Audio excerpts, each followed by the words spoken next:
네, 9월의 마지막 주일, 오늘도 주님의 전에 나오시고 또 각자의 삶의 자리에서 예배드리시는 모든 분들 가운데 하나님의 은혜와 또 축복이 함께 하시기를 주님의 이름으로 축복합니다. 사실 9월 한 달도 정신없이 지나간 것 같습니다. 또 예배에 올라오기 전에 잠깐 생각을 해봤는데 두 번의 태풍이 지나가고 또 코로나가 다시 확산되면서 정말 정신없이 또 한 달이 지나간 것 같은데, 또 그 가운데 드는 생각은 그래도 이렇게 또 모든 것들 넘어오게 하신 것이 참 하나님의 은혜이구나라는 생각을 하게 됩니다. 우리가 예배드리는 가운데 하나님께 대한 감사와 또 그분의 은혜를 다시 기억하는 시간이 되시기를 바라고, 또 그 감사하는 마음을 담아 이 시간 하나님께서 받으실 만한 예배를 드리는 우리 모든 광장교회 성도들이 됐으면 참 좋겠습니다. 이 시간 우리 다 함께 찬양하며 예배드리겠습니다.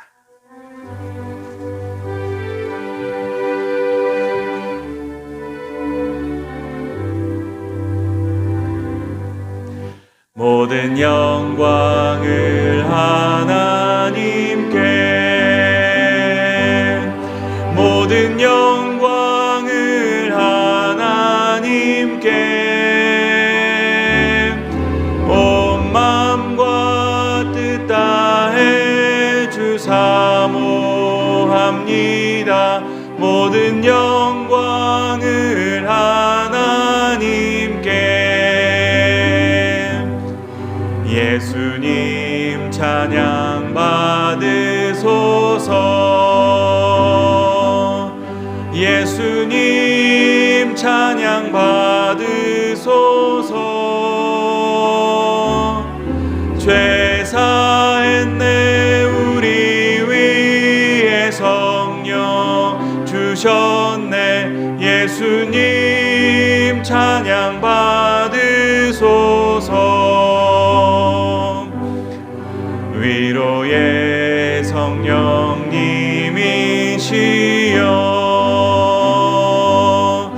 위로의 성령님이시여,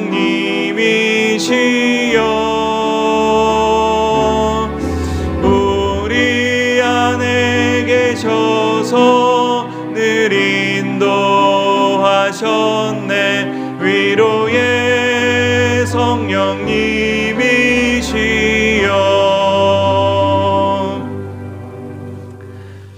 하나님 아버지, 감사와 찬송과 또한 영광을 주님께 올려드립니다.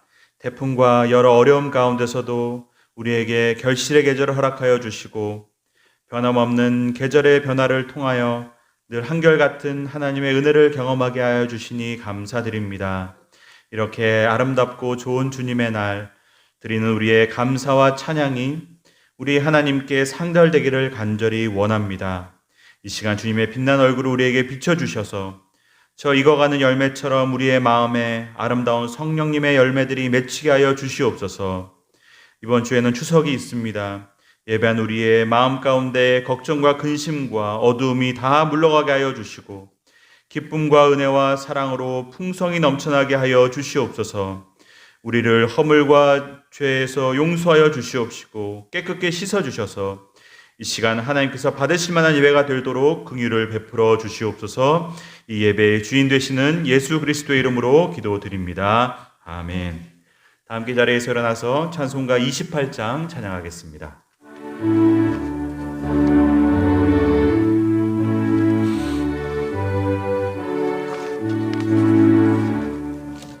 복의 근원 강림하사 찬송하게 하소서. 한량없이 자비하심 측량할 길 없도다. 천사들의 찬송가를 내게 가르치소서. 구속하신 그 사랑을 항상 찬송합니다. 주의 크신 도움 받아 이때까지 왔으니 이와 같이 천국에도 이르기를 바라네. 하나님의 품을 떠나 죄에 빠진 우리를 예수 구원하시옵소서. 하시려고 보혈을 여주셨네. 주의 귀한 은혜 받고 일생 빚진 자 되네. 주의 은혜 사슬 되사 나를 주께 매소서. 우리 마음은 연약하여 범죄하기 쉬우니 하나님이 받으시고 천국인을 지소서. 아멘. 교동문 28번 시편 63편입니다.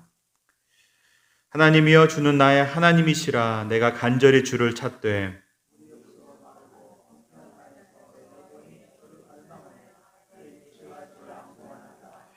내가 주의 권능과 영광을 보기 위하여 주의 인자하심이 생명보다 나음으로 이러므로 나의 평생에 주를 송축하며 골수와 기름진 것을 먹음과 같이 나의 입이 기쁜 입술로 주를 찬송하되 내가 나의 침상에서 주를 기억하며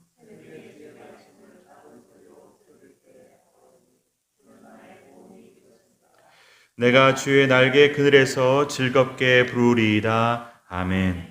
나는 전능하신 아버지 하나님 천지의 창조주를 믿습니다. 나는 그의 유일하신 아들 우리 주 예수 그리스도를 믿습니다. 그는 성령으로 잉태되어 동정녀 마리아에게서 나시고 본디오 빌라도에게 고난을 받아 썩혀 죽으시고 장사된 지 사흘 만에 죽은 자 가운데서 다시 살아나셨으며 하늘에 오르시어 전능하신 아버지 하나님 우편에 앉아 계시다가 거기로부터 살아있는 자와 죽은 자를 심판하러 오십니다. 나는 성령을 믿으며 거룩한 공교회와 성도의 교제와 죄를 용서받는 것과 몸의 부활과 영생을 믿습니다. 아멘. 함께 자리에 앉아서 찬송가 320장 함께 찬양하겠습니다. 찬양하겠습니다.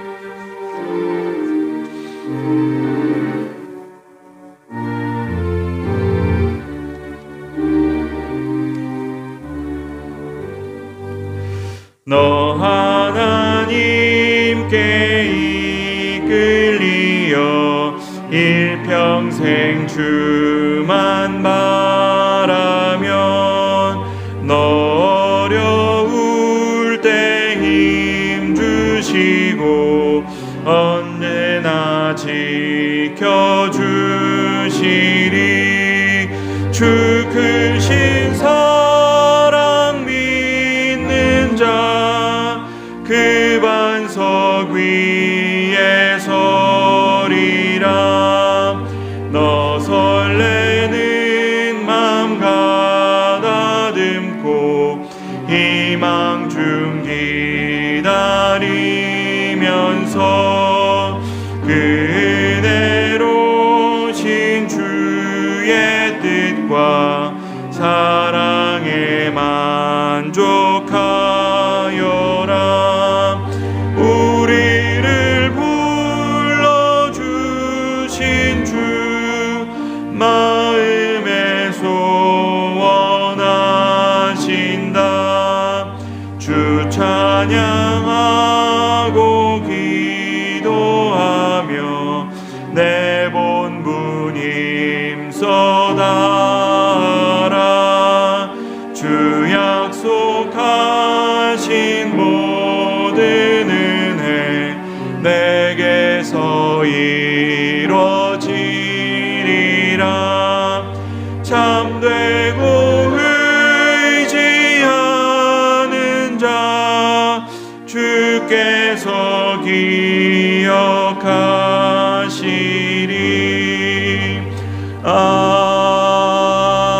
아멘. 시간 기도드릴 때 이병만 장로님 기도하시고 다 함께 기도드리겠습니다.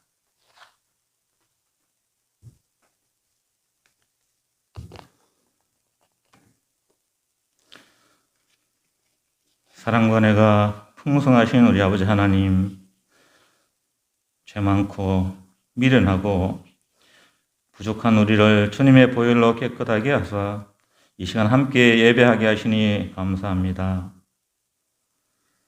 참으로 어려운 시기를 살아가는 요즘입니다.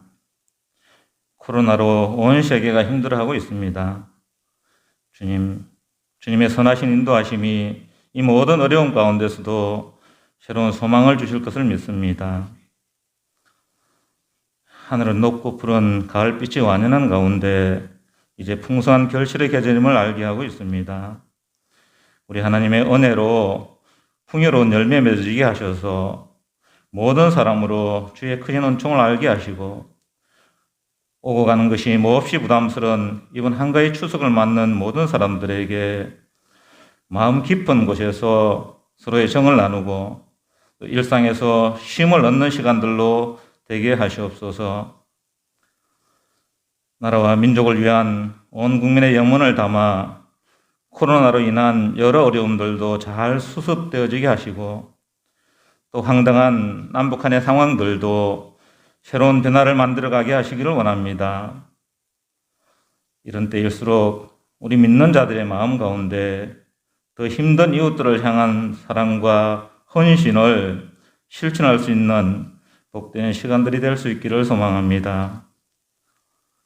해외에서 수고하는 선교사님들과 그 가족들과 또 어려움을 이기고 하나님의 사랑을 전하는 많은 교회들과 이끌어가시는 주의 종들과 또 병마로 또 알 수 없는 마음의 상처를 가진 교우들과 또 믿음으로 살기를 원하지만 쉽지 않은 여건들로 인하여 마음 아파하는 교회 안의 모든 성도들에게 우리 하나님의 크신 은총이 늘 함께하기를 기도합니다. 오늘도 목사님의 은혜로운 말씀 가운데 세상 살면서 마음 가운데 지고 있는 무거운 짐을 내려놓는 복된 시간 되게 하실 것을 믿습니다. 감사드리며 우리를 구원의 길로 인도하신 예수 그리스도의 이름으로 기도드립니다. 아멘.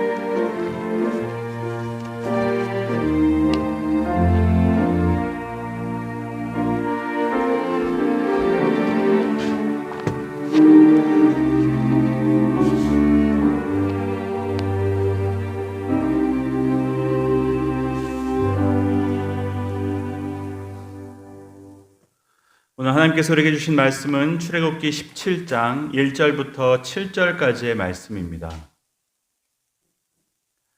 구약성경 출애굽기 17장 1절부터 17절까지의 말씀, 하나님의 말씀을 받들어 봉독하겠습니다. 이스라엘 자손의 온 회중이 여호와의 명령대로 신광야에서 떠나 그 노정대로 행하여 르비딤에 장막을 쳤으나 백성이 마실 물이 없는지라. 백성이 모세와 다투어 이르되 우리에게 물을 주어 마시게 하라. 모세가 그들에게 이르되 너희가 어찌하여 나와 다투느냐? 너희가 어찌하여 여호와를 시험하느냐? 거기서 백성이 목이 말라 물을 찾음에 그들이 모세에게 대하여 원망하여 이르되 당신이 어찌하여 우리를 애굽에서 인도하여 내어서 우리와 우리 자녀와 우리 가축이 목말라 죽게 하느냐? 모세가 여호와께 부르짖어 이르되 내가 이 백성에게 어떻게 하리이까? 그들이 조금 있으면 내게 돌을 던지겠나이다. 여호와께서 모세에게 이르시되 백성 앞을 지나서 이스라엘 장로들을 데리고 나일강을 치던 내 지팡이를 손에 잡고 가라.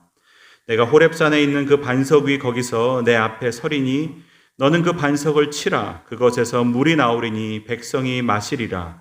모세가 이스라엘 장로들의 목전에서 그대로 행하니라. 그가 그곳 이름을 마사 또는 무리바라 불렀으니 이는 이스라엘 자손이 다투었으며 또는 그들이 여호와를 시험하여 이르기를 여호와께서 우리 중에 계신가 안 계신가 하였음이더라. 아멘. 오늘도 본문 출애굽기의 말씀을 통하여서 우리 모두에게 합당한 은혜 허락하여 주실 줄로 믿습니다. 여러분도 혹시 아시는 책인지 모르겠지만 이 사막별 여행자라는 책이 있습니다. 이 책을 쓰신 분은 이 무사 아사리드라는 사람인데 이분은 원래 이 사하라 사막에 사는 유목민 출신, 유목민 중에서도 뚜아렉족이라는 사실 사하라에 있는 가장 많은 수의 이제 인원을 갖고 있는 족속이 사실 이 투아렉 족속인데, 여러분 투아렉이라고 그러면 혹시 차 좋아하시는 분들은 이 폭스바겐에서 나오는 투아렉이라는 차 이름이 사실은 요 족속의 이름을 따서 만든 이제 차입니다. 이 투아렉이라는 뜻 자체가 이제 사막에 사는 사람들이라는 뜻인데, 아무튼 이 투아렉 족속의 한 이 남자가 이제 우연한 계기에 이제 프랑스 파리에 가게 되고, 전혀 문명과는 단절되어 살던 이 사람이 만난 이 문명 세계에 대한 느낌들, 또 경험들에 대한 책이 바로 이 사막별 여행자라는 책의 이제 내용입니다. 여기에 보면 이제 재밌는 내용이 굉장히 많이 나오는데, 이 사람이 처음 가서 봤던 뭐 엘리베이터, 무슨 고속 열차, 또 헤어드라이어, 막 이런 것이 너무 신기해가지고 막 놀라는 내용들이 이 책의 앞부분에 나옵니다. 그 중에 이제 가장 놀란 것 중에 하나가 뭐냐면 이 수도였습니다. 틀기만 하면 물이 콸콸콸 나오는데 이게 너무 기적과 같은 겁니다. 이 사람은 사하라 사막에서 물이 없는 곳에서 정말 물이 너무너무 귀한 곳에서 자랐는데, 이 수도만 열면 물이 나오니까 이 물건이 너무 신기했던 겁니다. 어떻게 이런 일이 있을 수 있나? 사실은 이 사람의 입장에서는 말도 안 되는 일이 일어나고 있는 거였습니다. 사실 우리는 이 물에 대한 걱정이 없어 살아서 사실은 이 물의 소중함을 잘 모르지만, 사실 저도 이제 이번 달 초에 태풍이 두 번 지나갈 때 가장 불편했던 것 중에 하나가 이 단수가 되었을 때입니다. 딱 반나절 물이 단수되었는데 너무 불편한 겁니다. 사실은 우리는 사실 걱정 없는 곳에서 살아서 물의 소중함을 모르지만, 이 세상에는 아직도 이 물 때문에 고생하는 분들이 너무 많이 있습니다. 제가 잠깐 그 에티오피아라는 곳에 가서 며칠 동안 그 에티오피아 오지에 이제 막 솥동집 짓고 사는, 전기도 없고 수도도 없는 마을에서 며칠 이제 묵었던 적이 있는데, 여러분 그곳에서는 이 물이 너무 어려운 겁니다. 그래서 여러분 아이들이나 또 부녀자들이 새벽에 눈을 뜨자마자 하는 일이 뭐냐면 물 들어가는 겁니다. 큰 통 2개를 들고 와서 이제 그날 쓸 물을 떠오는 게 매일매일의 일상입니다.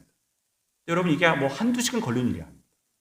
거의 반나절이 걸려야지 이제 물이 있는 곳까지 갈 수 있고, 그 물도 무슨 깨끗한 물이 아닙니다. 강이나 무슨 뭐 하천에서 물을 길어오는 게 아니고 그냥 어떤 웅덩이, 그냥 비가 와서 물이 그냥 모여있는 웅덩이 같은데 흙탕물 그냥 퍼오는 겁니다. 그 물 퍼와가지고 돌아오면 반나절이 지나고 점심이 되고, 그리고 이제 그 물 쓰고 또 그 다음날 가면 또 그걸 해야 되는, 365일 매일매일 아침마다 물을 뜨러 가야 되기 때문에, 여러분 그래서 아이들이 학교를 다니지 못합니다. 왜냐하면 아침에 물 뜨러 갔다가 돌아오면 벌써 학교 끝날 시간이 되는 겁니다. 그래서 여러분 아프리카 아이들이 교육을 못 받는 이유는 거의 이 물 때문인 경우가 굉장히 많습니다. 여러분 그럼에도 불구하고 물을 길어 와야 되는 이유가 뭐겠습니까? 물이 없으면 죽기 때문에 그렇습니다. 여러분 오늘 본문 말씀의 내용이 사실 이 물에 관한 말씀입니다. 지난주 이제 신광야에서 만나 메추라기를 통해서 이제 배고픔을 해결했는데, 오늘 이제 르비딤이라는 곳에 장막을 쳤는데, 이 르비딤이라는 뜻 자체가 이제 휴식처라는 뜻인데, 여기서 휴식을 취하지 못합니다. 왜냐하면 물이 없었기 때문이었습니다. 여러분 광야가 왜 광야이겠습니까? 물이 없기 때문에 광야입니다. 그런데 인간은 어떤 존재입니까? 우리 몸의 70%가 물로 되어 있는 존재입니다. 그러니 여러분, 인간이 광야에 있다는 말은 물이 없는 곳에 물로 이루어진 존재가 산다는 말입니다. 이것처럼 부조화의 상태가 어디 있습니까? 물이 없는 곳에 물로 된 존재가 있으니 이게 생존의 위협을 받는 겁니다. 살 수 없는 겁니다. 여러분 오늘 본문이 사실은 우리를 더 힘들게 하는 내용은 사실은 단순히 물이 없다는 게 아니고, 그 이제 1절 말씀에 보면 나오는 말인데, 그 노정대로 행하여라는 말입니다. 그 노정대로 행했다는 말이 뭐겠습니까? 여러분 지금 이스라엘 백성이 가는 길을 누가 인도하고 계시는 겁니까?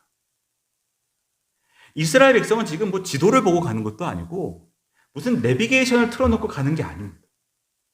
그냥 불기둥 구름기둥 보면서 그냥 하나님께서 가라 하는 대로 그냥 따라가는 것밖에 없는 겁니다. 지금 이스라엘 백성은 순수하게 또 순전하게 하나님께서 가라 하시는 길을 가고 있는, 그 노정대로 행하고 있는데, 그 결과가 뭡니까?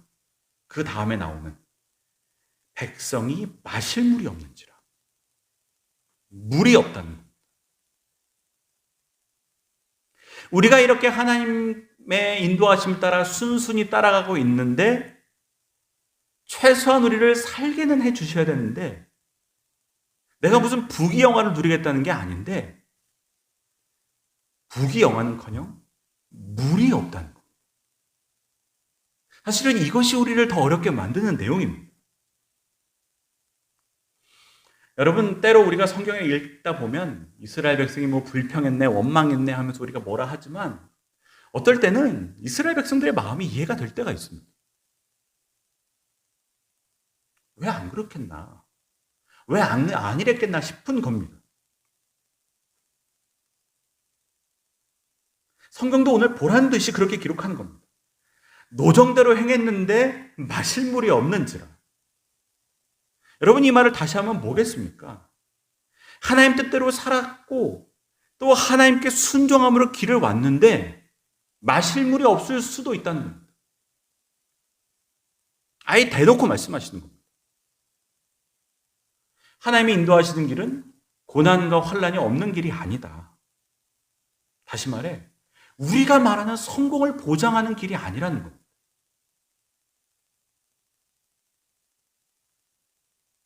여러분, 우리가 하나님 뜻대로 살기 위해 열심히 기도합니다. 하나님의 뜻대로 선택하기 위해 기도합니다. 그래서 때로는 이게 내가 원함이 아니었지만 하나님께서 그렇게 하라시니 그렇게 해서 그걸 결정하고 가는 때도 많습니다. 그래서 하나님께서 가라 하시는 직장을 갑니다. 하나님께서 가라 하시는 학교를 갑니다. 하나님께서 인도하시는 교회로 갑니다. 하나님께서 하라 하시는 봉사를 합니다. 그러면 우리가 기대하는 것이 뭡니까? 성공, 합격, 행복, 기쁨. 사실 이런 것들입니다. 이것이 우리의 생각입니다. 그래서 여러분, 청년들도 결혼하기 전에 막 기도하지 않습니까? 이 사람이 내게 주신 사람이 맞습니까? 이 사람이 내 배우자가 맞습니까? 금식하며 기도합니다. 그래서 하나님의 응답을 받고 결혼합니다. 그러면 결혼 생활에 꽃길만 있어야 되는데, 내 결혼 생활에는 꿀만 떨어져야 되는데, 정말 그렇게 되는 겁니까? 여러분, 그렇다면 오늘 본문의 말씀은 우리의 기대를 완전히 무너뜨리는 말씀입니다. 마실 물이 없다는 겁니다. 여러분, 이게 간단한 일이 아니지 않습니까? 마실 물이 없다는 말은 죽을 것 같다는 말입니다. 버틸 수가 없다는 말입니다. 여러분, 아브라함도 본토 친척 아버지 집을 떠나라는 말씀 듣고 이사 갔습니다. 너 이사라는 곳에 이사 갔는데 거기서 제일 처음 만난 게 뭡니까? 가뭄입니다. 그래서 거기서 살 수 없어가지고 애굽에 내려간 거 아니겠습니까? 세상에 어떻게 이럴 수가 있습니까? 하나님께서 가라 하셔서 갔으면 성공은 아니더라도 어렵게는 하시지 말아야지. 힘들게는 하시지 말아야지. 아마 신앙생활 오래 하신 분들, 또 설교를 많이 들어오신 분들은 이미 다 압니다. 하나님 뜻대로 가도 고난이 있을 수 있다. 하나님께 순종하면서 살아도 어려움이 있을 수 있다. 머리로는 아는데 막상 내게 그런 일이 닥치면 이게 머리와 가슴이 조화가 되지가 않는 겁니다. 머리로는 내가 그래, 하나님 뜻대로 살아도 고난이 있을 수 있지. 하나님 뜻대로 살아도 실패할 수 있지. 안 될 수 있지. 머리로는 아는데 이 가슴이 받아들여지지가 않는 겁니다.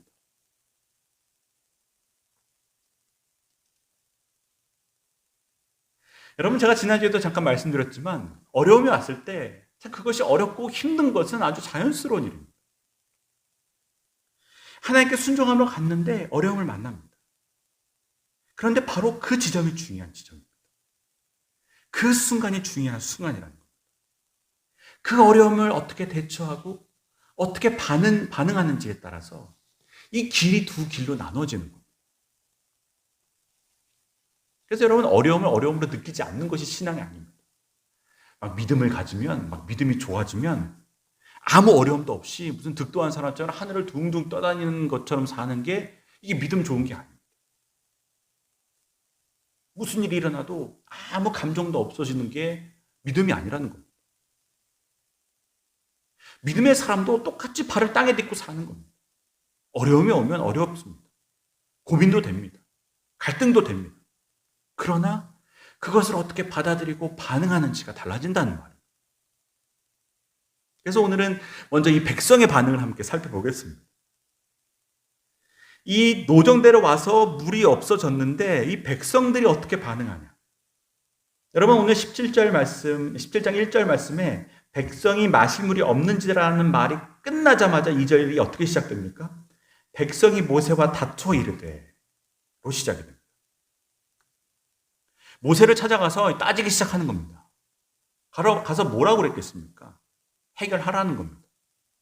물 내놓으라는 겁니다. 모세와 다투어 이르되 우리에게 물을 주어 마시게 하라. 빨리 해결해. 빨리 물 내놔.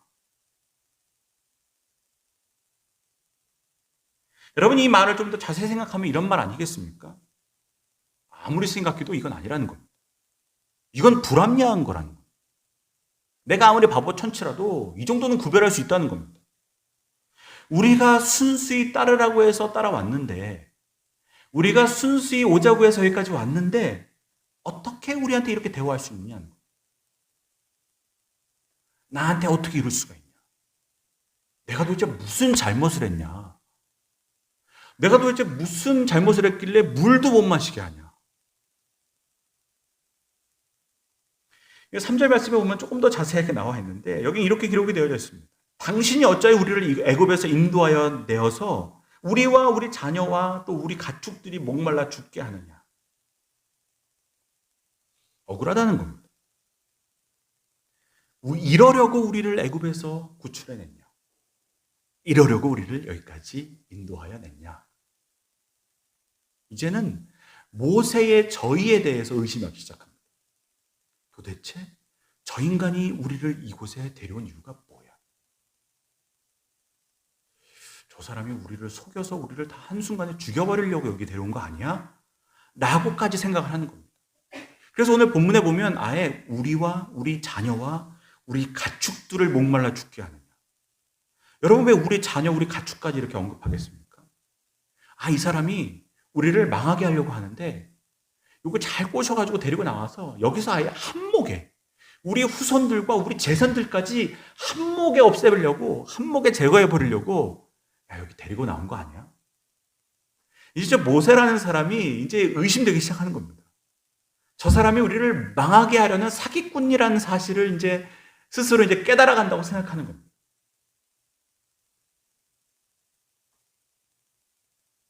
모세가 이 말을 듣고 그렇게 답합니다. 너희가 어찌하여 나와 다투느냐? 여러분 모세가 왜 이 말 하겠습니까? 왜 나한테 와서 나와 다투려고 하느냐? 이 말은 지금 모세도 백성과 똑같은 상황이라는 겁니다. 여러분 지금 모세와 백성과의 차이가 없습니다. 모세도 똑같이 목이 마르고 모세에게도 무슨 지도가 있는 게 아닙니다. 모세에게도 무슨 GPS가 있는 게 아닙니다. 모세가 언제 한번 가나안에 가본 적이 있는 사람도 아닙니다. 지금 백성과 똑같은 상황에서 똑같이 구름 기둥과 불 기둥을 보고 가는 사람 아니겠습니까? 어떻게 보면 모세는 더 억울합니다. 하나님 나 지도자라고 불러놔놓고 뭘 좀 미리 알려주셔가지고 좀 대처라도 할 수 있게 해주시면 좋은데 난 지도자라고 그냥 바지사장처럼 세워만 두시고 아무것도 뭐 알 수 없게 만들어 놓으셨으니 사실은 모세가 더 억울한 거 아니겠습니까? 모세도 가는 길에 대해서 아는 게 하나도 없습니다. 모세가 이 백성들의 말을 듣고 그들의 중심을 금방 읽습니다. 그리고 하는 말이 뭡니까? 이거는 날 향한 게 아니라 하나님을 향한 거라는 겁니다. 그래서 오늘 본문 말씀에 보면 너희가 어찌하여 나와 다투느냐? 너희가 어찌하여 여호와를 시험하느냐? 너희가 지금 하나님께 직접 말을 못해가지고 나한테 와서 따지는 것처럼 하는데 니들 마음을 보니까 니들 하나님께 말하고 싶은 거다. 하나님께 따지고자 하는 거다. 하나님은 좀 멀리 계시니까 눈에 보이는 이제 모세한테 가서 따지다는 겁니다. 그리고 하는 말이 뭡니까? 너희가 어찌하여 하나님을 시험하느냐. 여기서 사용하는 말이 시험이라는 말입니다. 그래서 오늘 본문 사건을 이 르비딤에서 물이 없어서 생긴 이 사건을 한마디로 정리하면 하나님을 시험했다는 말로 표현할 수 있는 겁니다. 여러분, 하나님을 시험했다는 말이 무슨 의미이겠습니까? 시험했다는 말은 아주 단순하게 말하면 하나님께 증거를 요구하는 것을 의미합니다. 하나님께 눈에 보이는 증거를 요구하는 것이 바로 하나님을 시험했다는 말이라는 것입니다. 그래서 여러분, 마지막 7절 말씀을 보면 이스라엘 민족이 그렇게도 얘기하는데 여호와가 우리 중에 계신가 안 계신가? 다시 말해, 하나님께서 우리의 가운데 계시다면 그 계시는 증거를 내놓으라는 겁니다. 하나님이 우리 가운데 있으시면 그 있으신 증명을 우리한테 해달라는 겁니다. 하나님께 자기 스스로를 증명해 보이라고 요구하는 것. 그게 바로 하나님을 시험한다는 말의 의미입니다. 내 눈으로 보지 못하면, 내가 경험하고 내가 느껴지지 못하면 아니라고 말하는 거예요. 그럼 오늘 본문에서 그럼 하나님께서 계시다는 증거를 뭐로 보여주셔야겠습니까? 물을 내놓으시면 하나님 계시는 거고, 물 안 내놓으시면 하나님 없다는 겁니다. 내가 하나님 뜻대로 왔는데, 내가 하나님 뜻대로 온 곳을 성공을 통해, 합격을 통해, 치료를 통해 증명해 주시지 않으면 하나님 없다는 겁니다.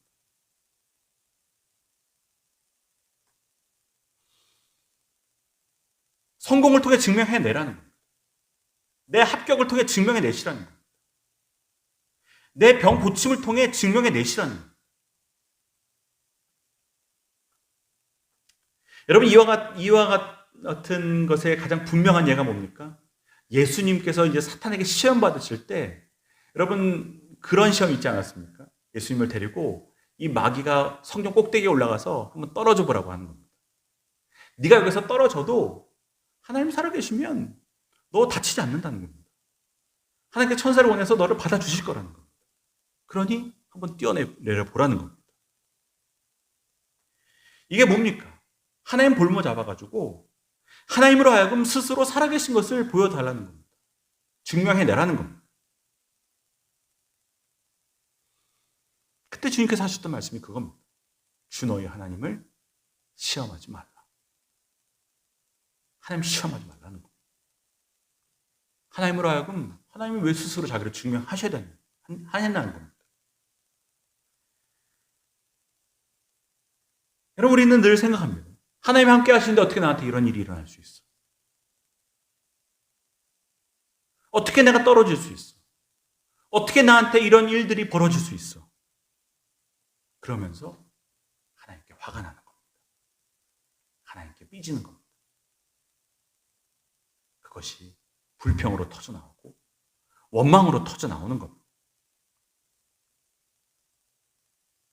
내가 하나님 뜻대로 살았는데, 내가 하나님을 의지했는데 이러면 안 된다는 겁니다. 내가 정당하다는 겁니다. 내가 맞다는 겁니다. 내가 옳다는 겁니다. 하나님은 나에게 이루시면 안 된다는 겁니다. 그리고 이런 일들이 몇 번 반복이 되다 보면 이제 결국 나오는 말이 뭡니까? 여호와가 우리 중에 계신가 안 계신가 의심이 되는 겁니다. 그게 바로 7절 말씀에 나오는 이스라엘 백성의 이야기입니다. 하나님이 계신 것 같기도 하고 안 계신 것 같기도 하고. 여러분, 하나님이 우리 가운데 함께 하시는 것이 맞아? 라는 말이 그냥 나온 게 아닙니다. 여러분, 이것이 그 앞에 있는 사건들로부터 점점 이게 축적되어 온 겁니다. 홍해바다 앞에서 앞에는 바다고 뒤는 군사들이 쫓아오고 거기서 불평이 터져나옵니다. 그리고 우리가 살펴보지 못했지만 마라의 쓴물, 먹다가 불평이 터져 나옵니다. 신광야에서 배고파가지고 불평이 터져 나옵니다. 오늘 르비딤에서 물이 없어 불평이 터져 나옵니다. 이것이 계속 반복이 되다 보니까 결국은 계신가 안 계신가의 자리까지 가는 겁니다. 그리고 이것이 나중에 어떤 일까지 이제 이어집니까? 결국 이것이 금송아지 만드는 사건까지 이어지는 겁니다. 이게 점진적으로 이루어지는 겁니다. 이 불평이 불평 하나로 끝나는 게 아니고 불평이 축적되다 보니까 이제는 하나님이 계신가 안 계신가 하고 나중에는 아예 대놓고 금송아지를 만드는 겁니다. 이게 흘러가는 내용입니다. 이게 이어지는 내용이라는 겁니다. 다시 말해서 이것은 그동안 하나님에 대한 그 수많은 경험들이 그들을 전혀 성장시키지 못했다는 것을 말합니다. 그냥 그때그때 어려움을 넘어간 것밖에는 아니었다는 겁니다. 그냥 그 위기 상황들을 그냥 그때그때 그냥 지나간 것밖에는 아니었다는 겁니다. 이것이 우리가 계속 말하는 하나님에 대한 지식, 하나님에 대한 알므로 이어지지가 않았던 것입니다. 여러분, 이 말이 무엇인지는 우리가 모세의 반응을 보면 분명하게 보게 됩니다. 여러분, 모세는 어떻습니까? 우리가 아까도 잠깐 살펴보았지만 모세가 더 억울합니다. 더 분합니다. 도대체 자기가 무슨 잘못을 한 겁니까? 안 하겠다 하는 사람을 굳이 지도자 만드셔가지고 굳이 이스라엘 백성 끄집어내오게 하시면서도 아무것도 얘기 안 해주시고 길도 보여주시지 않고 지도를 주시지도 않고 꽂아놓은 보릿자루처럼 그냥 세워만 두시고 내가 하지도 않는 일에 원망만 듣게 하시고 불평만 듣게 하시고 정말 지긋지긋한 겁니다. 맨날 나한테 와서 불평하는데 모세가 할 수 있는 게 아무것도 없는데 어떻게 보면 이스라엘 백성보다 더 불평할 수 있고 더 원망할 수 있지만 모세에게는 불평과 불만이 없습니다. 4절 말씀에 모세의 반응이 기록되어져 있는데 모세가 한 것은 그냥 단순합니다. 모세가 여호와께 부르짖어 이르되 내가 이 백성을 어떻게 하리이까? 그들이 조금 있으면 내게 돌을 던지겠나이다. 백성들이 자기를 죽이려고 하는 그 상황 가운데 자기가 죽기 일보 직전의 그 상황 가운데 했던 것은 부르짖어 아랬다. 아주 간단하게 기록이 되어져 있습니다.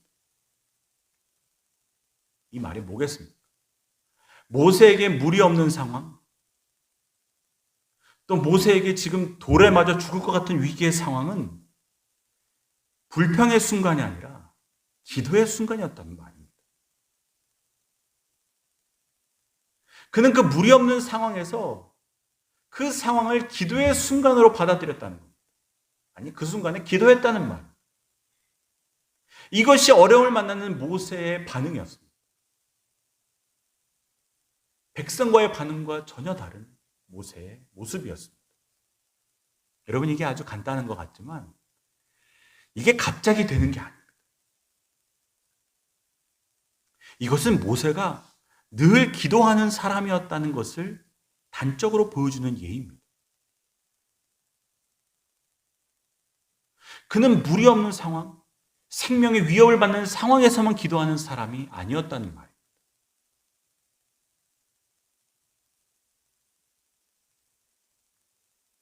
여러분, 어떻게 생각하면 모세는 매일매일 죽을 것 같은 삶을 살았던 겁니다. 그런 시간들을 지금 살아가고 있는 것입니다. 왜겠습니까?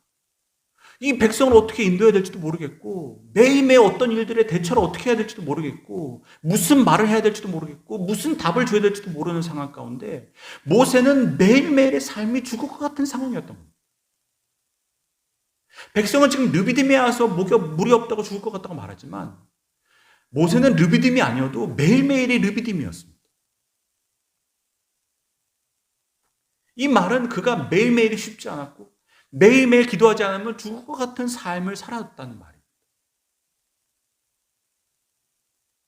그래서 여러분, 물이 없는 순간에 모세가 부르짖어 기도했다는 것은 그에게는 특별한 일이 아니었습니다. 그냥 늘 그래 왔듯 또 하나님께 물으러 간 것입니다. 늘 하나님께 기도했듯 그날도 또 그냥 하나님께 기도하러 간 겁니다. 물론 이날은 사람들이 돌을 들고 자기를 죽이려고 하는 것 같아서 더 긴박했을지 몰라도 그는 그냥 늘 기도하던 자리에 나가서 기도했던 것 밖에는 없는 겁니다. 여러분, 기도하지 않으면 위기의 순간이 와도 기도하지 않습니다. 늘 기도해야 위기의 순간에도 기도가 되는 겁니다. 기도가 나오는 겁니다. 여러분, 이거 마치 기본기와 같습니다. 위대한 운동선수들은 다 늘 기본기 훈련하는 겁니다. 매일매일 똑같은 훈련하는 겁니다. 그래서 위기의 순간 그 슈퍼스타들이 그 위기를 넘어가는 슛을 성공시키는 겁니다. 골을 만들어내는 겁니다. 요즘 NBA, 미국 프로농구 NBA의 그 마지막 챔피언을 이제 가리려는 이 플레이오프가 경기들이 이제 계속 진행되고 있습니다. 이 게임 하나하나가 얼마나 치열한지 모릅니다. 사실 지금도 LA 레이커스와 덴버 너겟츠의 게임이 진행되고 있는데 여러분, 이 게임 하나하나가 마지막 순간 1분을 남겨서도 승부가 예측이 되지 않는 상황이 매 게임마다 이어집니다. 이쪽에서 골을 넣으면 이쪽에서 또 골을 넣고 막 1점 차, 2점 차에 아주 시속 게임이 끝까지 이어집니다. 정말 마지막에 1초 남길 때까지 작전 타임을 부르고 1초 남기고 던지는 슛이 들어가서 승부가 뒤집히는 게임들이 얼마나 많은지 모릅니다. 그럼 이 보통 이 위기의 순간을 이 클러치 타임이라고 그러는데 보통 이 클러치 타임에 슛을 쏘는 선수는 그 팀의 에이스, 이 슈퍼스타들입니다. 근데 여러분, 이 선수들이 진짜 볼을 잡으면 거짓말처럼 슛을 성공시킵니다. 1초를 남기고 던졌는데도 슛이 들어갑니다. 막 이 사람 하나 맞겠다고 2명, 3명이 달려드는데도 슛을 성공시킵니다. 여러분, 그 순간, 그 위기의 순간 슛을 성공시켰다는 말은 그 이면에 어마어마한 훈련과 훈련이 이미 바탕이 되었다는 말입니다. 매일매일 슛 연습을 하는 겁니다. 이미 최고의 자리에 있지만 매일매일 똑같은 일을 반복하는 겁니다. 제가 아는 어떤 덕 너비츠키라는 예전 선수는 그날 슛이 조금 떨어진 것 같으면 평소보다 2배를 더 던진다는 겁니다. 이미 최고의 선수인데 그날 게임이 조금 안 되면 그날 바로 돌아가서 평소 던지는 양에 100개를 던지면 그날 200개를 던지고 200개를 던졌으면 400개를 던지는 겁니다. 그 위기의 순간을 넘어가게 하는 힘이 그 사람의 평소에 기본기 훈련에 있다는 거예요.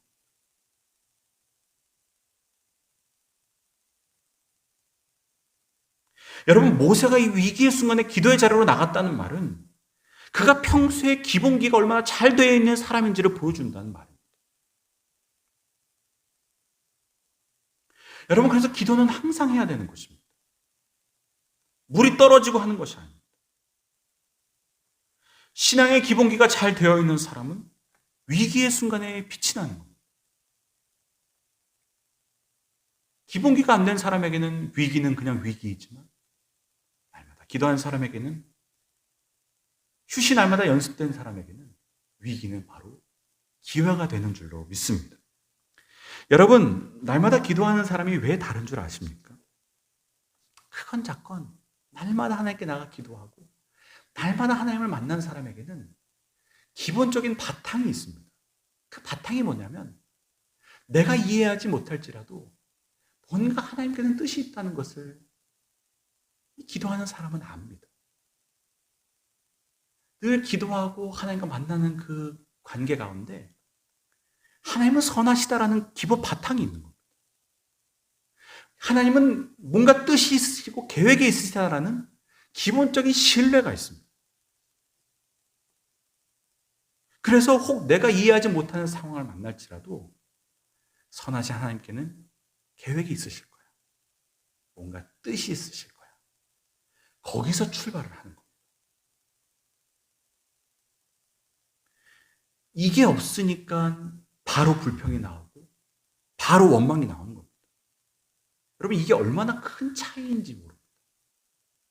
하나님께는 뭔가 뜻이 있으실 거예요. 우리 하나님은 선하신 분이죠. 기도하는 사람은 하나님이 보이고, 기도하는 사람은 하나님이 일하시는 것을 압니다. 그런데 기도하지 않으면 이게 그냥 어쩌다가 그냥 재수가 좋아서 이렇게 된 줄 아는 겁니다. 그러니 아무리 은혜를 경험해도 하나님에 대한 지식이 되지 않습니다. 그것이 하나님에 대한 신뢰가 되지 않는 겁니다. 그래서 늘 똑같은 자리에서 악순환을 반복하는 겁니다. 홍해바다 앞에서도 불평이 나오고, 마라의 쓴물 앞에서도 또 불평이 나오는 겁니다. 늘 똑같은 겁니다. 늘 어려움이 오면 똑같은 반응이 나오는 겁니다. 먹을 게 없으면 또 그냥 불평이 나오는 겁니다. 여기서 단 한 번도 하나님께 무슨 계획이 있을 거야, 하나님께 무슨 뜻이 있을 거야라는 생각을 한 번도 하지를 못하는 겁니다.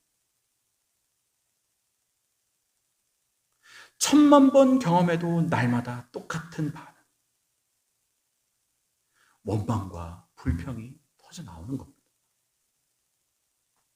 내가 잘 되고 잘 안 되는 것으로 하나님의 계심과 안 계심을 판단하고, 내 평안이 하나님의 유무를 결정하는 기준이 되는 겁니다. 잘 되면 계시고, 안 되면 안 계시고, 잘 되면 예배하고, 안 되면 예배 안 하고, 10년을 믿어도 20년을 믿어도 늘 똑같은 겁니다. 여러분, 늘 똑같으면 다행인데, 제가 아까도 말씀드렸듯이 이게 점점 내려갑니다. 나중에는 금송아지를 만드는 겁니다. 여러분, 기도가 쉽지 않습니다. 기도하려면 몸부림쳐야 됩니다. 왜냐하면 우리의 본성이 기도하는 본성이 아니기 때문에 그렇습니다. 그러나 날마다 기도해야 됩니다. 기도가 우리의 습관이 되어야 하고, 기도 안 하면 답답해 죽을 것 같아질 정도로 기도가 훈련이 되어야 됩니다. 그래서 여러분, 새벽 기도 하시는 분들은 새벽 기도 못 드린다 그러면 답답해 미치는 겁니다. 언제 새벽 기도 하냐고, 언제나 기도할 수 있게 되냐고. 이 기도 안 하면 더 답답한 겁니다. 더 미치겠는 겁니다. 물이 없어서 목이 마른 게 아니고 기도를 하지 못해서 갈증이 나는 겁니다. 하나님을 못 만나니 미칠 것 같은 겁니다. 여러분, 왜 이스라엘 민족을 광야로 지나가게 하시는 겁니까? 왜 르비딤으로 인도하시는 겁니까? 우리가 하나님이 없으면 안 되는 존재임을 깨닫게 하시기 위함입니다. 광야를 지나면서 네 삶의 우선순위를 정확하게 정리하라는 겁니다. 하나님이 1번이라는 겁니다. 하나님 없으면 죽는다는 겁니다. 하나님 없으면 안 된다는 겁니다. 여러분, 하나님께서 주시는 음식과 물을 먹으면서 우리가 음식과 물만 바라보고 있으면 이 대단히 잘못된 겁니다. 아무것도 없는 광야에서, 아무것도 없는 상황에서 내가 무엇으로 사는 존재인지를, 하나님이 내게 절대적인 존재인지를 깨닫게 하시는 훈련의 장이 바로 그 광야였던 겁니다. 여러분, 우리가 살다 보면 정말 아무것도 의지할 수 없을 것 같은 상황에 처할 때가 있습니다. 아무것도 바라볼 것이 없는 광야로 하나님께서 우리를 인도하시는 것은 사실 우리를 죽이시려는 게 아니라 지금까지 내가 하나님 때문에 살아왔고 앞으로도 하나님이 없으면 살 수 없는 존재임을 깨닫게 하시려는 것입니다. 어떤 분들은 내 성실함으로 살아왔다라고 말하는 분들도 계시지만, 여러분, 그 성실하는 것도 내가 건강하니까 성실할 수 있는 겁니다. 하나님 건강 가져가시면 내가 성실하고 싶어도 성실할 수 없습니다. 기도하는 사람은 이것을 아는 겁니다. 하나님이 보이는 겁니다. 하나님의 일하심을 아는 겁니다. 그래서 절대로 교만할 수가 없습니다. 하나님의 은혜가 없으면 내가 못하는 것을 알기 때문에 더 기도할 수밖에 없고, 그래서 어려움이 생기면 또 더 기도하는 겁니다. 여러분, 기도해야 될 줄로 믿습니다. 기도해야 사는 줄로 믿습니다. 기도 안 하면 목이 말라 죽을 것 같아야 됩니다. 여러분, 우리의 10년 가운데 그냥 물이 없어서 갈증이 아니라 하나님, 제가 하나님 못 만나서 너무 갈증이 납니다. 하나님께 기도하지 못해서 너무 답답합니다. 그렇게 우리의 기도의 심령이 살아나고 우리 광장교회의 기도가 살아나고 그렇게 기도의 자리가 회복되는 은혜가 저 여러분들 가운데 함께 하시기를 주님의 이름으로 축복합니다.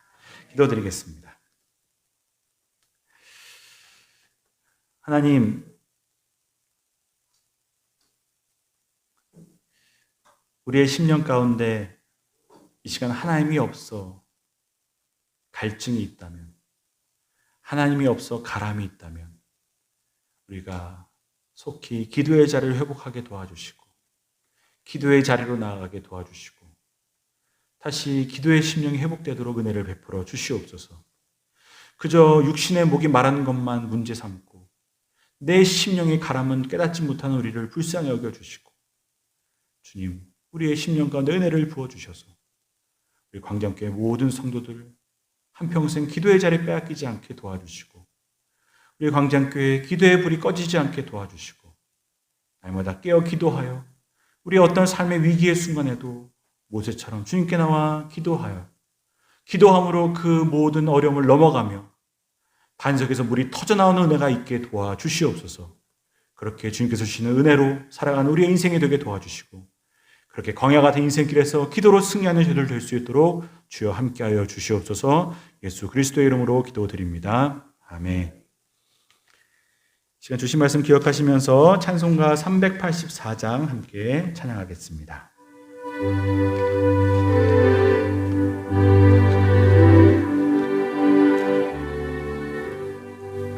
나의 갈 길 다가도록 예수 인도하시니 내 주 안에 있는 긍휼 어찌 의심하리요. 믿음으로 사는 자는 하늘 위로 받겠네. 무슨 일을 만나든지 만사 형통하리라. 무슨 일을 만나든지 만사 형통하리라. 나의 갈 길 다가도록 예수 인도하시니 어려운 일 당한 때도 족한 은혜 주시네. 나는 심히 고단하고 영혼 매우 가라나 나의 앞에 반석에서 샘물 나게 하시네. 나의 앞에 반석에서 샘물 나게 하시네. 나의 갈 길 다가도록 예수 인도하시니 그의 사랑 어찌 큰지 말로 할 수 없도다. 성령 감화 받은 영혼 하늘 날아갈 때에 영영 부를 나의 찬송 예수 인도하셨네. 영영 부를 나의 찬송 예수 인도하셨네.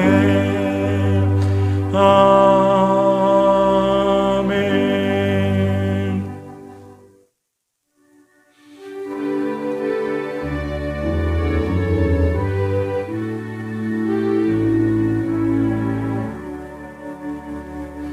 내게 있는 모든 것을 아낌없이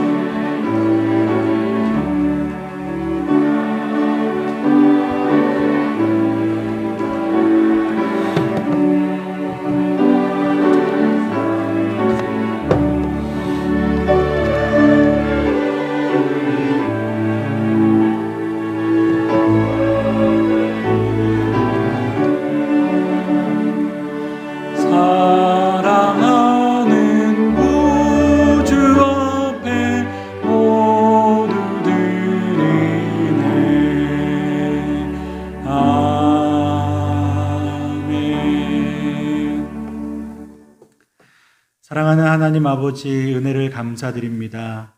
광야 같은 인생길, 때로는 바다와 같은 일이 우리 앞을 가로막고 또 먹을 것이 없어, 또 물이 없어, 어려움과 힘든 일도 또 상황들도 있지만 그 가운데서 날마다 길을 열어주시며 바다를 갈라주시며 또 먹을 것을 주시며 또 우리에게 물을 허락하여 주셔서 그 모든 어려움을 넘어오게 하신 하나님께 이 시간 감사하는 마음, 또 주님께 그 은혜를 기뻐하는 마음으로 예배드리며 또한 예물을 올려드립니다.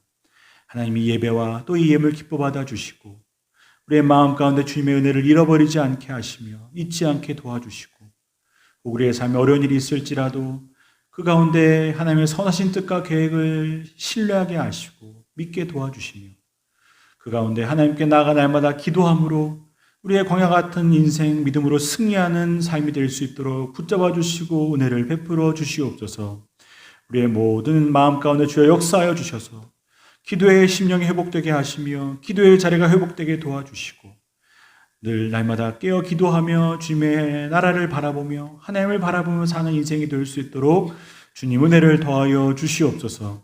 우리 입술 가운데 불평이 떠나가게 하시며 원망이 떠나가게 도와주시고 날마다 감사하는 가운데 더 많은 감사의 제목으로 채우시는 주님의 은혜를 경험하는 삶이 될 수 있도록 주여 역사하여 주시옵소서.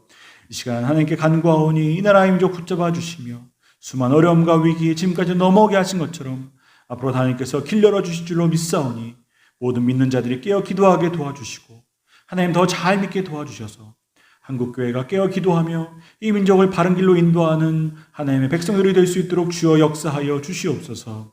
하나님께서 함께 해주셔서 우리 교단에 은혜 부어주시고 총회가 마쳤습니다. 하나님께서 긍휼을 베풀어 주시고 하나님께서 이 교단과 또 한국교회가 하나님께 영광을 올려드릴 수 있도록 은혜와 은총을 베풀어 주시옵소서. 하나님께서 함께 해주셔서 이곳에 세우신 광장교회 하나님께서 기뻐하시는 교회 되게 도와주시며 마지막 때에 사명 감당하는 교회가 되게 도와주시고 주의 성령이 살아 움직이는 교회가 되게 도와주시며 모든 성도들이 깨어 기도하는 교회가 되게 도와주셔서 이 귀한 주의 전을 통하여서 이 땅에 죽어가는 많은 성도들이 또 생명들이 살아나는 역사가 있게 도와주시고 또 온 세계 열방 가운데 주의 복음 증거하는 선교하는 교회가 될 수 있도록 은혜와 은총을 더하여 주시옵소서. 하나님 모든 성도들의 가족마다 함께 하시며 또한 저들의 기도에 들어 응답하여 주시옵시고 특별히 보면 또 추석이 돌아옵니다. 이번 추석 가운데 하나님께서 더 큰 은혜를 부어주셔서 가족 간에 더 깊은 우애와 사랑이 나눠지는 시간들이 되게 도와주시옵시고 하나님 이 시간들을 통하여서 우리에게 주신 이 가족이 얼마나 소중하고 귀한 분들인지 다시 한번 깨닫게 도와주시고 더 사랑하며 섬기는 회복이 일어날 수 있도록 주여 역사해 주시고 함께하여 주시옵소서. 하나님께서 우리의 모든 가정마다 또 우리의 자녀들마다 은혜 베풀어 주셔서 함께하지 못하고 여러 지역에 흩어져 있고 또 해외에 나가 있는 모든 자녀들의 삶과 가정도 지켜보아여 주시옵시며 또 저들의 길을 열어 주시옵시고 하나님 공부하며 시험 준비하며 또한 모든 일들 가운데 하나님의 은혜를 구하는 모든 가정의 기도 제목들마다 응답하여 주셔서 모두 주의 은혜와 은총이 넘쳐나여 날마다 기쁨과 감사의 소식이 넘쳐나는 귀한 주의 전 우리 성도들이 될 수 있도록 은혜를 베풀어 주시옵소서. 감사드립니다. 예수 그리스도의 이름으로 기도드립니다. 아멘.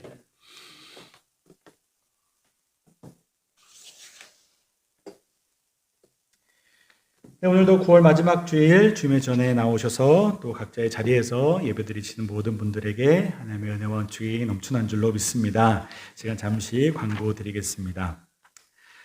이제 이번 주간에 추석 연휴가 시작이 됩니다. 물론 이번 추석은 조금 상황이 좀 다를 것 같지만 그럼에도 불구하고 여러분의 모든 가정 가운데 하나님의 은혜와 평안이 함께 하시기를 주님의 이름으로 축복합니다. 아마 여기저기 다녀가시는 것들은 쉽지 않으실 텐데 그럼에도 혹 다녀가시는 분들 안전운전하시고 또 그 가운데서도 여러분의 사랑과 또 축복이 많은 가족들과 함께 나눠지는 복된 시간들이 되시기를 바랍니다. 그래서 혹시 예배 드리시는 분들 또 예배 필요하신 분들은 교회에 준비되어 있는 순서지를 통해서 가정마다 예배 드리시는 은혜와 축복이 함께 하시기를 주님의 이름으로 축원합니다. 예배에 관한 광고를 드릴 텐데 일단 오늘까지는 저희가 이제 온라인으로만 예배를 드렸는데 저희가 다음 주부터 예전처럼 1, 2부 예배를 다시 이제 시작하려고 합니다. 그래서 이거 강제하는 건 아니고요. 여러분 혹시 그래도 불구하고 우려되시는 분들이 계시면 11시 예배 계속 온라인으로 들으시면 될 것 같고 꼭 그럼에도 또 현장에서 예배 드리시기 원하시는 분들은 9시 또 11시 계속 진행되는 예배 가운데 참석하셔서 예배 드리시면 될 것 같습니다. 그리고 새벽 예배를 내일부터 다시 시작을 할 생각입니다. 그래서 이제 매일 드렸던 메시지는 이제 또 중단이 되고 내일부터 다시 이 자리에서 다시 새벽 예배를 현장 예배로 전환하게 되니 예배 참석하시는 분들은 항상 마스크 꼭 착용해 주시고 생활 방역 또 거리 유지 잘 지켜주시기를 부탁드립니다. 그리고 수요 예배는 또 주일학교는 단계적으로 정상화할 예정입니다. 상황을 볼 텐데 사실은 제가 이렇게 광고를 드려도 또 추석 때 또 무슨 일이 일어날지 모릅니다. 오늘도 예배 올려오려고 하니까 또 확진자 나왔다고 또 긴급 문자가 와가지고 야, 이 참 우리 마음대로 되는 게 아니구나라는 생각을 또 하면서 올라왔는데 아무튼 계속해서 이제 교회 공지에 귀를 기울여 주시고 특별한 일이 없으면 다음 주일 예배부터는 119 예배를 다시 시작한다는 거 기억해 주시고 그렇게 협조해 주시기를 부탁드립니다. 지난주에 광고 드렸듯이 세례 입교식 준비하고 있습니다. 주중에도 여러분들께서 문의를 주셨는데 오늘까지 신청을 받습니다. 그래서 오늘까지 꼭 신청을 해 주시고 교육이 있는데 10월 4일 다음 주일과 또 10월 11일 그 다음 주일 두 번에 걸쳐 가지고 주일 예배 마친 후에 11시 예배 마친 후에 곧바로 교육을 진행하도록 하겠습니다. 그렇게 알고 계시고 제가 일단 그래도 교육 시간이 조금 유동적인 것이 제가 한번 이번 주에 이제 연락을 다 신청하신 분들을 연락을 해가지고 다시 시간을 한번 조정할 예정입니다. 그래서 혹시 뭐 대면으로 교육하기 어려우면 제가 또 온라인으로 교육할 수 있는 길을 또 찾아볼 생각이기 때문에 신청하신 분들은 이번 주에 꼭 연락을 받아주시고 그래서 교육에 꼭 참석하셔서 세례와 입교의 절차에 어려움이 없도록 잘 협조해 주시기를 부탁드립니다. 그리고 10월 18일 날 주일 예배 후에 문답을 하게 되고 그 다음 주일 10월 마지막 주일 날 이제 주일 예배 시간에 세례식 또 입교 예식을 진행할 예정입니다. 기타 모든 내용들은 주보를 참조해 주시기를 바랍니다. 우리 옆에 분들과 함께 인사하겠습니다. 기도해야 삽니다 라고 인사하겠습니다. 네, 감사합니다. 우리 다 함께 자리에서 일어나겠습니다. 우리 마지막 찬양하고 축도함으로 예배 마치겠습니다. 살아계신 주 나의 참된 소망 걱정 근심 전혀 없네 사랑의 주 내 갈 길은 또하니 내 모든 삶의 기쁨 늘 충만하네. 이제는 우리 구주 예수 그리스도의 크신 은혜와 하나님 아버지의 다함이 없는 사랑하심과 성령 하나님의 교통하심과 인도하여 주심이 우리 없는 상황 가운데 하나님을 바라보며 기도하며 주의 은혜를 간구하며 살아가기로 소원하며 다짐하는 또 반석에서 터져나오는 샘물을 맛보며 살아가기로 소원하며 다짐하는 이 자리에 모인 모든 주의 백성들 머리머리 위에 저들의 가정과 또 저들의 앞날 위에 또 우리 교회 가운데 영원히 함께 하시기를 간절히 축원하옵나이다. 아멘.